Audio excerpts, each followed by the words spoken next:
Hello everyone, ये video clip part है हमारे full lecture on motivation concept and theories का, जिसमें हमने मोटिवेशन के कॉन्सेप्ट को और सारी की सारी थ्योरीज को डिटेल में डिस्कस किया है। तो इस वीडियो के बाद में आप फुल लेक्चर देख सकते हैं, जिसका लिंक मैंने डिस्क्रिप्शन में डाल रखा है। Thank you. दूसरा जो हमको थ्योरी देखने को मिलती है वो कौन सी है? वो है हर्सबर्ग की मोटिवेशन हाइजीन थ्योरी। ओके, कि मोटिवेशन हाइजीन थ्योरी में हमको क्या देखने को मिलता है? मोटिवेशन हाइजीन थ्योरी में हमको दो ऐसे फैक्टर्स बताए उनने जो कि किसी को भी क्या करते हैं? मोटिवेट करते हैं। ओके, तो जितने भी ऑर्गेनाइजेशन में फैक्टर्स होते हैं उनने उसको दो भागों में बांटा है। ओके, पहला पार्ट क्या है? पहला पार्ट ऐसे फैक्टर्स हैं, इसको क्या कहा जाता है? टू फैक्टर थ्योरी भी कहा जाता है, ड्यूअल फैक्टर थ्योरी भी कहा जाता है, या मोटिवेशन हाइजीन थ्योरी भी कहा जाता है। इसको किसने दिया है? फ्रेडरिक हर्सबर्ग ने दिया हुआ है। कब दिया है? 1959 में दिया हुआ है। इन्होंने क्या बताया है कि what variables perceived to be desirable to achieve goals and conventionally the under desirable conditions to avoid. ठीक है जी, ऐसे कौन से फैक्टर्स होते हैं जो कि लोगों को मोटिवेट करते हैं, जो कि इससे अभी आपको देखने को मिलेगा। यहां पर मोटिवेशन आएगा और यहां पर क्या आएगा? हाइजीन आएगा। तो कुछ ऐसे फैक्टर्स होते हैं जो कि लोगों को मोटिवेट करते हैं, कुछ ऐसे फैक्टर्स होते हैं जिनको हमको मेंटेन करके रखना पड़ता है ताकि लोग डिमोटिवेट ना हो जाएं। ठीक है, ये जो रिसर्च की गई थी वो 200 इंजीनियर्स के ऊपर की गई थी, जहां जो डिफरेंट 9 कंपनीज में काम कर रहे थे। ठीक है, और ये पिट्सबर्ग एरिया ऑफ यूएसए में किया गया था। ठीक है जी, ये जो थ्योरी है ये फाइंड आउट क्या करती है कि there are some job conditions which operate primarily to dissatisfy employees when conditions are absent. कुछ ऐसे फैक्टर्स होते हैं जो कि यदि एब्सेंट रहे तो लोगों को क्या करते हैं? डिमोटिवेट करते हैं। बट दे आर प्रेजेंट, और लेकिन इनकी प्रेजेंट जो होती है वो लोगों को मोटिवेट नहीं करती है। ठीक है, यदि कुछ ऐसी चीजें जो नहीं रहेगी तो जो लोग हैं वो क्या हो जाएंगे? डिमोटिवेट हो जाएंगे। लेकिन ये रहेंगे तो लोग जो है मोटिवेट नहीं होंगे। और अनादर कौन सी चीजें होती है? प्राइमरी दूसरी चीज ऐसी होती है जो कि जिसके ना होने से जिसके होने से क्या होता है? मोटिवेशन होता है, लेकिन जिसके ना होने से कोई भी जो है डिमोटिवेट नहीं होता है।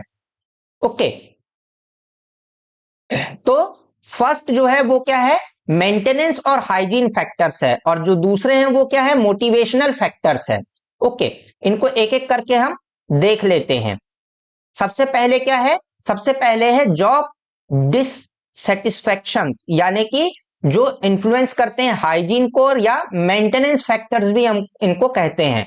ऐसे फैक्टर्स जिनको हमको मेंटेन करके रखना है, जिनके होने से मोटिवेशन नहीं होता है, लेकिन जिसके ना होने से मोटिवेशन कम जरूर हो जाता है, वैसों को हम क्या बोलते हैं? मेंटेनेंस फैक्टर बोलते हैं। ओके, वर्किंग कंडीशंस, जैसे कि है ना कि वर्किंग कंडीशन यदि अच्छी रहेगी तो लोग काम करेंगे, लेकिन बहुत ज्यादा काम करने लग जाएंगे ऐसा नहीं है। लेकिन यदि वर्किंग कंडीशन अच्छी नहीं है तो लोग डिमोटिवेट हो जाएंगे। टेक्नोलॉजिकल सपोर्ट यदि अच्छा रहेगा तो लोग काम करते रहेंगे, अच्छा नहीं रहेगा तो लोग डिमोटिवेट हो जाएंगे। लेकिन टेक्नोलॉजिकल सपोर्ट बहुत अच्छा होगा तो लोग बहुत ज्यादा काम करने लग जाएंगे, ऐसा नहीं है। ठीक है, interpersonal relationship with subordinates, peer and सब सुपरवाइजर, है ना, कि सुपरवाइजर के साथ में बहुत अच्छा यदि संबंध है तो लोग काम करते रहेंगे अपना, लेकिन उससे मोटिवेटेड नहीं रहेंगे। लेकिन ये चीजें क्या हो जाएगी? कम हो जाएगी यदि, तो लोग जो है वो डिमोटिवेट हो जाएंगे। जैसे कोवर्कर के साथ में रिलेशनशिप, कंपनी की पॉलिसीज, रूल्स और administration, supervision quality, basic wages and salaries, fringe benefits, job security और पर्सनल लाइफ। ये ऐसी चीजें हैं जिसके रहने से किसी प्रकार का मोटिवेशन नहीं होता है, लेकिन ना होने से डिमोटिवेशन जरूर हो जाता है ना। जैसे कि जॉब सिक्योरिटी, गवर्नमेंट जॉब में क्या है, जॉब सिक्योरिटी एक डिग्री तक के ज्यादा मिलती है, लेकिन ऐसा नहीं है कि लोगों की यदि गवर्नमेंट जॉब लग गई है तो वो भयंकर काम करने लग जा रहे हैं, बहुत ज्यादा मोटिवेटेड हो जा रहे हैं कि हमारी अब नौकरी छूटने नहीं वाली है तो हम बहुत ज्यादा काम करेंगे। ऐसा नहीं होता है ना। लेकिन यदि जॉब सिक्योरिटी कम हो तो फिर आपको परफॉर्मेंस और मोटिवेशन में कमी देखने को मिल जाएगी। दूसरे कौन से हैं, जॉब सेटिस्फेक्शन, है ना, कि जो इन्फ्लुएंस करते हैं मोटिवेशन को, जिनके रहने से मोटिवेशन बढ़ता है, लेकिन जिनके न रहने से मोटिवेशन में कमी नहीं आती किसी प्रकार की, जैसे का वैसा काम चलते रहता है। ठीक है। अचीवमेंट, यदि अचीवमेंट मिलती है लोगों को, है ना, उनको क्या दिया जाता है कि भाई तुम क्या हो, परफॉर्मर ऑफ द मंथ हो, है ना। तो परफॉर्मर ऑफ द मंथ मिल गया तो भाई अचीवमेंट हो गई, रिकॉग्निशन मिल गया, है ना, कि सीईओ आकर के आपको दे रहे हैं, क्या गिफ्ट दे रहे हैं, है ना, एक मग गिफ्ट कर दिया कि आप परफॉर्मर ऑफ द मंथ हो। रिस्पॉन्सिबिलिटीज आपको मिल रही है, आप ज्यादा रिस्पॉन्सिबल फील कर रहे हैं ऑर्गेनाइजेशन में। वर्क इटसेल्फ, है ना, कि आपका काम कुछ इस प्रकार का है जो कि आपको मोटिवेट करके रखता है हमेशा। इसके बाद में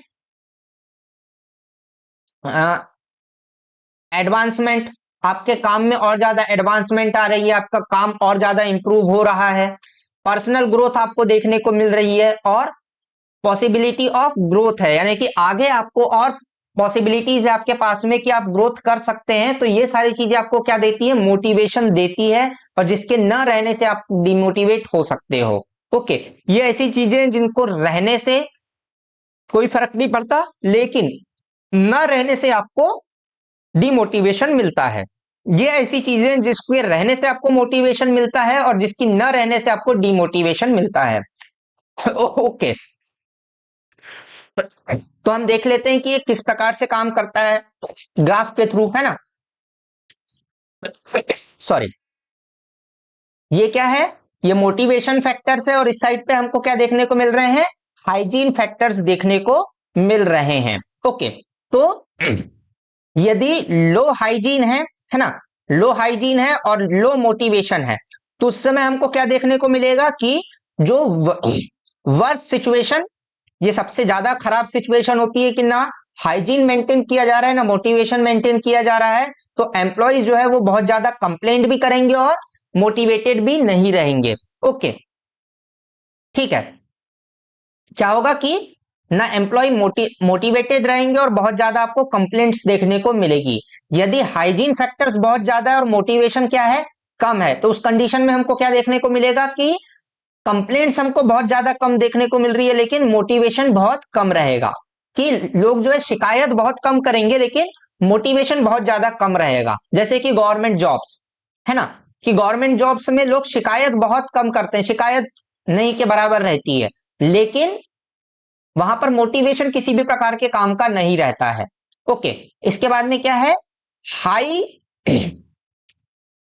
हाइजीन और हाई मोटिवेशन, जहां पर हमको क्या देखने को मिलता है कि आइडियल सिचुएशन है, ठीक है, इसकी ठीक अपोजिट सिचुएशन है। ठीक है जी, कि यहां पर हमको क्या देखने को मिल रहा है कि हाई, हमको क्या देखने को मिल रहा है, मोटिवेशन देखने को मिल रहा है, और नो कंप्लेंट है, किसी प्रकार की कोई कंप्लेंट नहीं है, और लोग मोटिवेटेड भी हैं, क्योंकि क्या रखा गया है कि हाइजीन भी हाई रखा गया, कंडीशंस भी बहुत अच्छी प्रोवाइड की गई है, और साथ में रिकॉग्निशन और ग्रोथ भी अच्छा खासा दिया जा रहा है। इसके बाद में क्या है, high hygiene and low hygiene and high motivation, की वर्किंग कंडीशन आपने भतेरी बहुत सारी गलत रखी है, लेकिन आप लोगों को ग्रोथ अच्छी दे रहे हैं, पैसा बहुत अच्छा दे रहे हैं, है ना, लोगों के बीच में बन अच्छे से नहीं रही है, लेकिन पैसा बहुत ज्यादा मिल रहा है। तो इस कंडीशन में क्या देखने को मिलेगा कि लोग जो है मोटिवेटेड तो बहुत रहेंगे, लेकिन बहुत सारी वो कंप्लेंट भी करते रहेंगे कि भाई ये सही नहीं है, वो सही नहीं है, ऐसा सही नहीं है, वैसा सही नहीं है। ओके, तो हमको दोनों चीजें देखने को मिलेगी। तो ऑर्गेनाइजेशन में यदि हमको सही तरीके से मोटिवेशन को बनाए रखना है तो क्या करना पड़ेगा, दोनों ही चीजों का वेल बैलेंस होना चाहिए। तो ये क्या थी हमारी, ये थी हाइजीन थ्योरी ऑफ मोटिवेशन या टू फैक्टर थ्योरी